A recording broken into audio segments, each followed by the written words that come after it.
గత వారం రోజులుగా ఏం జరిగిందో ఒక్కసారి మీరు ఆలోచించాలని చెప్పి నేను కోరుతా ఉన్నా.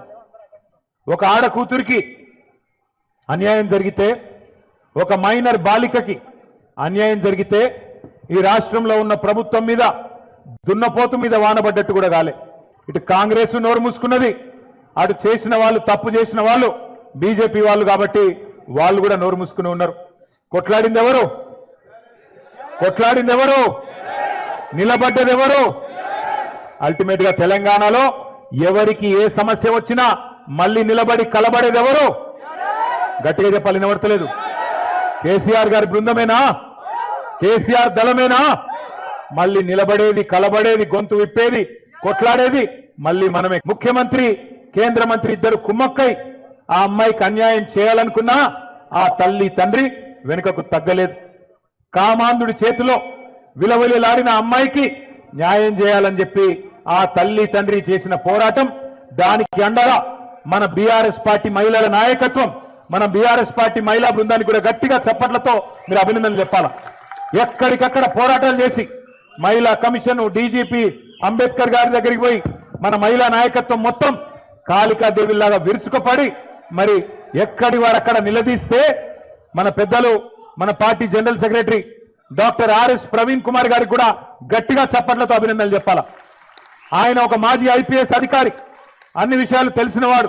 అందుకే గట్టిగా పోరాటం చేస్తే ఆ అమ్మాయి తరపున మన బీఆర్ఎస్ శ్రేణులు కానీ, మహిళా నాయకులు కానీ, విద్యార్థి సంఘాలు కానీ, సోషల్ మీడియా వారియర్స్ కానీ ఈ పోరాటంతో చివరికి నిన్న మరి ఆయన లొంగిపోయిండో, అరెస్ట్ అయిండో, ఆ డ్రామా నడుస్తున్నది. కానీ మొత్తానికి ఇవాళ ఆ అమ్మాయికి కొంత న్యాయం జరిగే పరిస్థితి వచ్చింది.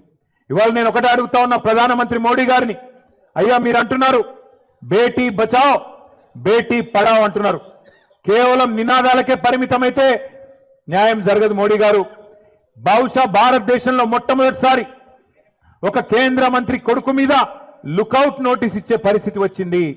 కేంద్ర మంత్రిని ఇవాళ మీరు బర్తరఫ్ చేయకపోతే ఇక్కడ విచారణ సజావుగా జరిగే పరిస్థితి లేనే లేదు. ఎందుకంటే ఆ తప్పు చేసిన వ్యక్తిని దాచిపెట్టింది ఎవరు? 9 రోజులు ఎవరు దాచిపెట్టిండ్రు? ఆ కేంద్ర మంత్రి గారే కదా. ఇవాళ ఒక్కసారి దయచేసి ఆలోచన చేయండి. నిజంగా కూడా ఇలాంటి వ్యక్తులు పదవుల్లో కొనసాగుతూ ఉండడం అది తెలంగాణకే కాదు భారతదేశానికి కూడా అవమానకరం. మైనర్ బాలికకు అన్యాయం చేసింది కేంద్ర మంత్రి కొడుకైతే, మైనర్ బాలిక తల్లిదండ్రుల్ని భయభ్రాంతులకు గురి చేసింది స్వయంగా కేంద్ర మంత్రి. ఆయననే పిలిచి బెదిరించి వాళ్లను మరి ఇబ్బంది పెట్టే ప్రయత్నం చేసినారు.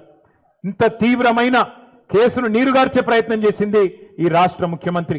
హనీ ట్రాప్ అని మీడియాను మనీ ట్రాప్ లో వేసి మీడియాను గొంతు నొక్కి వాళ్ళను కూడా వార్తలు రానియకుండా చేసింది ముఖ్యమంత్రి, కేంద్ర మంత్రి ఇద్దరు కలిసి పెట్టిదంతా మీకెందుకు చెప్తున్నాను మీరు అనుకోవచ్చు.